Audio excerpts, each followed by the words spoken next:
Hello, super great kids. I hope you had a happy week. I'm happy because our podcast has been running for 2 years and we couldn't have done it without you. So thank you all very much.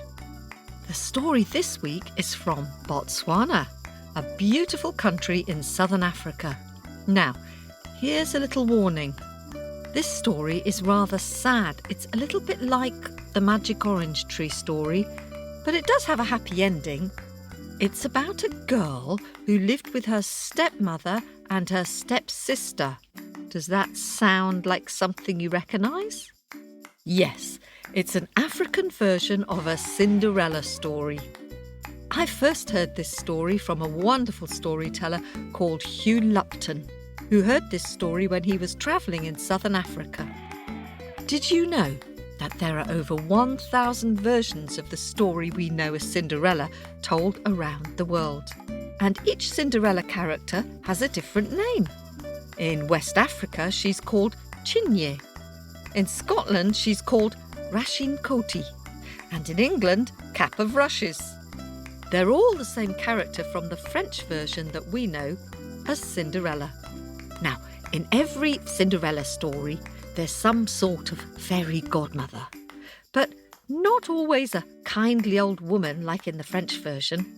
In India, the fairy godmother is often a goat. In Russia, a tree which drops down the dresses. And in China, she's a red fish with golden eyes. I wonder what your fairy godmother would be like if you were going to tell your own version of Cinderella. Would she be a kindly old lady, or an animal, or a magical creature? Have a little think about what your fairy godmother would be like while I have a quick chat with the grown-ups. Hello, parents and carers and fans of Super Great Kids. If you'd like to help support us, you can give a one-off donation of any amount on Ko-fi or subscribe to our podcast on Patreon or Apple. As a subscriber, you get bonus stories, early access, advert-free, and you get to join our Owlets Club with word searches, storytelling tips, and book recommendations from me. Plus, you'll be able to see footage of our live show, which is taking place at the Irish Cultural Centre in Hammersmith in London on October the 9th. The first show is sold out, but there are some tickets left for the second show at 4 o'clock. So, if you live in or near London, then do come along and meet me and Toop and Kate Corkery. For tickets, go to the irishculturalcentre.co.uk and then go to What's On. We'll see you there.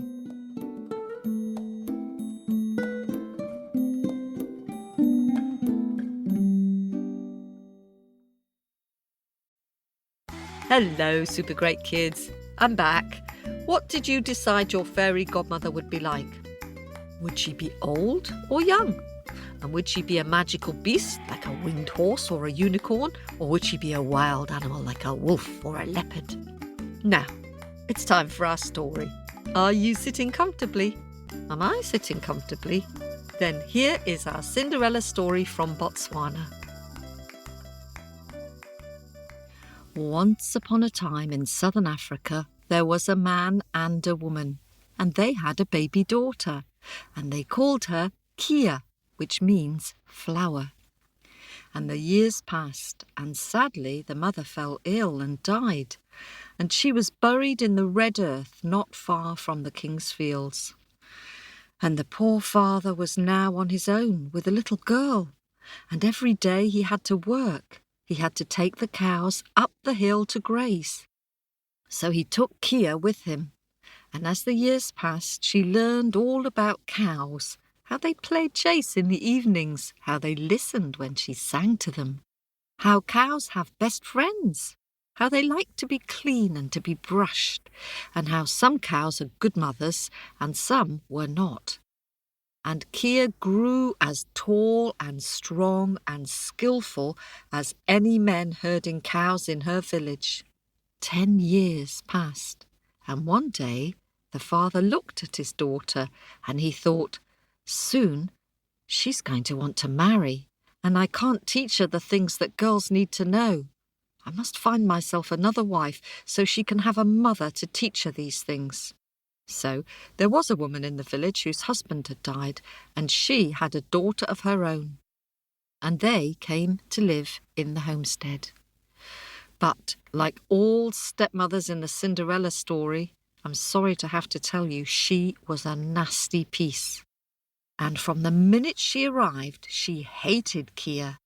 But as for her own daughter, why, she loved her own daughter, who unfortunately was cross-eyed and had a piggy nose and was rather mean to Keeya. And the stepmother gave most of the food to her piggy-nosed daughter, and to Keeya she gave very little. Every day, Keeya would come back with the cows and fall asleep on the floor, listening to her tummy, which growled with hunger. And the weeks passed, and the months passed, and all she had to eat was berries and wild bird eggs and some milk from her father's cows, and she was stick thin. One day, Keeya was crouching by the edge of the lake where the animals went down to drink, and she was dizzy with hunger, when suddenly, out of the water, a fish appeared. It was a shining purple fish. "Why all these tears?" asked the fish, and Keeya told the fish the whole sad story. And the fish said, "Come with me," and it opened its mouth and swallowed Keeya and carried her down, down, down beneath the water. Glug, glug, glug, glug, glug, glug, glug, glug. And then, bloop, she spat out Keeya, and Keeya was in another world, a different watery world where the grass was green and the cows were glossy and fat, and there were mango and avocado trees full of ripe fruit, and there was cream and honey dripping from the trees. And Keeya ate and ate and ate and drank, and when she'd had enough, she wiped her mouth and went back to the fish, and it swallowed her, and then up, up, up it swam, and it spat her out. And that night, for the first time in ages, she lay down on the earth floor in the homestead, and she slept with a smile on her face and her tummy full. And every day it was the same. She went with her father's cows, and while they were noisily eating the grass, she went over to the lake, and up popped the purple fish, and it carried her down to the watery world with the fruit trees and the fat cattle.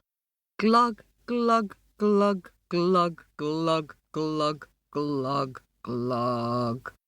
And she ate and she ate, and she drank and she drank, and all the time she was eating and drinking, the purple fish was singing to her. "When I'm gone, Keeya, Keeya, do not cry. Please be brave, Keeya, Keeya, please be brave.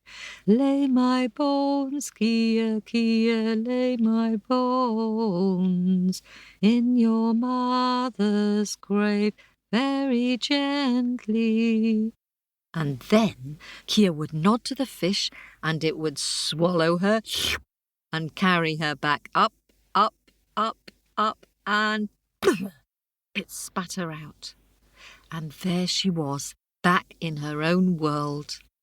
The weeks passed, and the months passed, and the girl grew big and strong, and her face was glowing with health. And one day she came home, and the stepmother looked at her and said, "Where are you getting your food?" And the girl shook her head and said nothing. And the stepmother reached into the fire and took out a stick, and she said, "Where are you getting your food?" And Keeya lay down in her sleeping place on the ground and said nothing. And the stepmother raised the stick above her head and said, "Where are you getting your food?" And Keeya closed her eyes and said nothing. "Very well, I will find out. You can be sure of that," she said. And the next day, the stepmother asked her husband to track Keeya and watch what happened. And that night, when he returned, and the stepmother learned all about the purple fish, she said to her husband, "I feel ill. I want some fish. Get me some fish. Go and fetch me that purple fish, and I will make you a nice fish stew." And the husband didn't really want to go out into the dark night, but his wife insisted, and the husband said, "Very well." And he took his spear, and he took a branch from the fire, and he set off by the light of the moon until he came to a river, and he looked into the water, and there was the purple fish shimmering. And he speared the fish and took it home to his wife, who laughed and threw it into the cooking pot. Well, the next day the girl went to the river, and no fish came. And all day she waited, and by the end of the day she was hungry. And as she returned to the homestead, her stepmother said, "Keeya, you look hungry. Have some stew, some nice fish stew." And the girl looked at the stew and shook her head and gave the bowl back to her stepmother. And the stepmother and the stepsister slurped and burped and spat out the fish bones onto the floor. And Keeya lay down and turned her back to them and fell asleep with her tummy growling with hunger. And she dreamed, and in her dream she heard a song. "When I'm gone, Keeya, Keeya, do not cry. Please be brave, Keeya, Keeya, please be brave. Lay my bones, Keeya, Keeya, lay my bones in your mother's grave, very gently." And the next morning, Keeya got up before the sun rose, and she gathered together all the fish bones from the floor, and she put them in a piece of cloth and tied them into a bundle, and she walked the cows up past her mother's grave beside the king's fields, and very gently she placed the fish bones in the red earth. "When I'm gone, Keeya, Keeya, do not cry. Please be brave, Keeya, Keeya, please be brave. Lay my bones, Keeya, Keeya, lay my bones in your mother's grave, very gently." And Keeya buried her head in her hands and cried for the purple fish and for her mother who could no longer feed her. And at the end of the day, as she trudged slowly back past her mother's grave, she stopped and looked. There was a beautiful purple flower which had risen up out of the earth, a flower with soft purple petals shimmering. And she looked at the flower. And as she looked up, she saw a brightly coloured cloth, and upon it was a feast fit for a queen. And she ate and she ate and she ate, and she pulled the cloth around her, and she went home and she lay down and slept with her belly full. And the next day, the king's men who were working in the fields nearby saw that beautiful purple flower and the beautiful girl sitting next to it singing. And they told the king about it. And the king said to his men, "Bring me that flower. I want to see it too." But try as they might, none of the men could pluck it. And the girl came back that evening and spread out her cloth next to the flower. And just as before, the feast appeared. And this time, next to it, was a beautiful pair of leather sandals. And she ate and she ate and she drank and she drank, and just as she started to put on the sandals, she heard a sound. And she saw the king was coming across the fields with his men, and she jumped up and ran away as fast as she could. And you know what happened, don't you? One of the sandals was loose, and she left it behind as she ran. And the king said, I will marry any girl in this country who can pluck this flower and fit this sandal." So, the next night when the moon was full, the girls came, and the king said to them, "I will marry whichever one of you picks this flower and fits this sandal." So they all tried to pick the flower, but none of them could do it. And they all tried to fit the sandal, and they squished their feet into that shoe, but not one of them could do it. And the king asked, "Are all the girls in the kingdom here?" And one girl, with cross eyes and a piggy nose, said, "No, my stepsister's asleep on the floor of our homestead, tired after looking after the cattle. But you wouldn't want to marry her. She smells of cow dung." But the king said, "Go now and fetch her." So she ran to get her and said, "Keeya, Keeya, wake up, wake up, wake up. The king wants to see you." And the king looked at her and said, "Can you pick me that flower?" And to everyone's astonishment, up she jumped and ran over and plucked the flower and gave it to the king. And everyone cheered. And then he said, "Can you put your foot into this sandal?" And of course, she took the leather sandal, and her foot fitted it perfectly. And the king looked at her, and her eyes were shining. And she looked at him, and his eyes were kind. And well, before long they were married. And there was such a great feast and singing and merry eating. And if that feast hasn't finished yet, it continues still to this very day. And as for what happened to the stepsister and the stepmother, well, what do you think? Did they live happily ever after? Well, that's for you to decide, and another story for another day.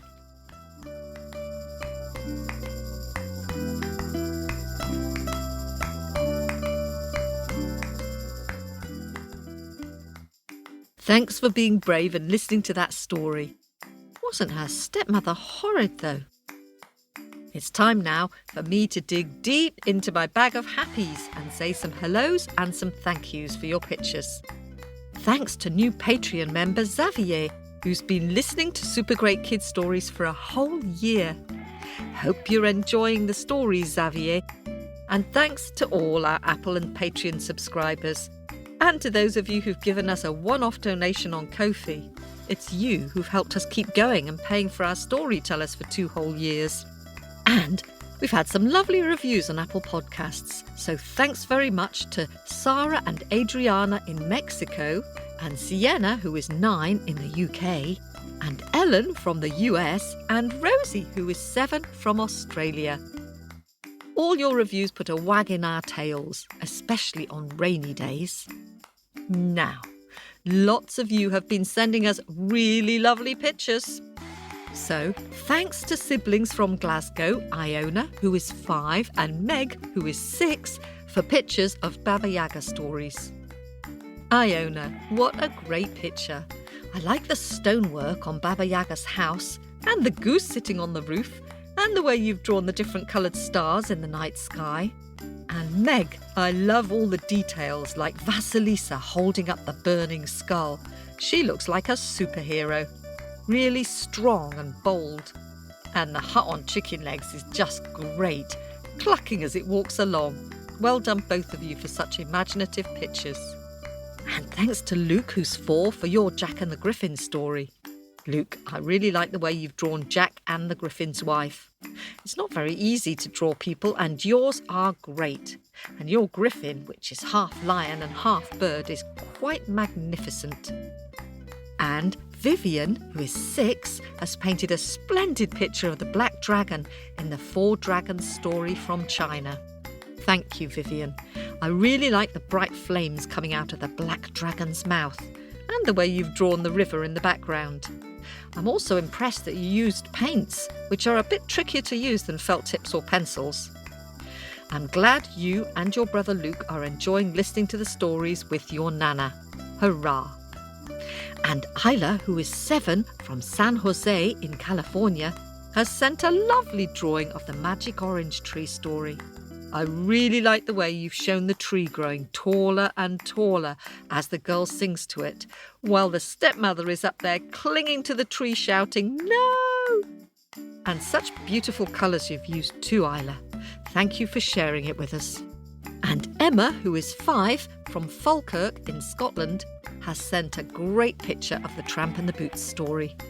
I like the way the tramp is saying no to the fairy because he doesn't want to move off the soft moss. And I also like the wish bubble where the tramp is imagining some new buttercup yellow boots. Thank you for sharing this, Emma. And Amelia, who is 7, and Zoe, who is 5, from Brisbane in Australia, have shared some beautiful Baba Yaga pictures.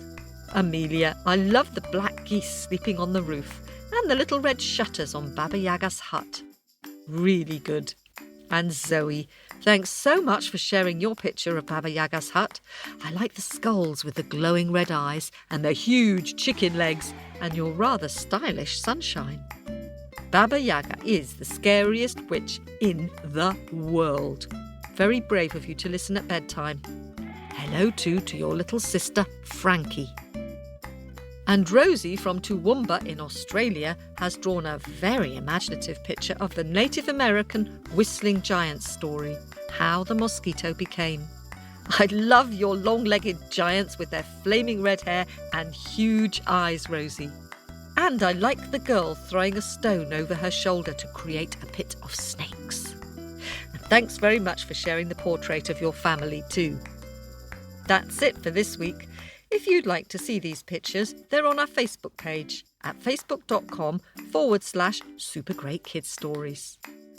Thanks to all our subscribers for making this episode possible. And it's just over a week until our Super Great Kids show at the Irish Cultural Centre in Hammersmith in London on October the 9th.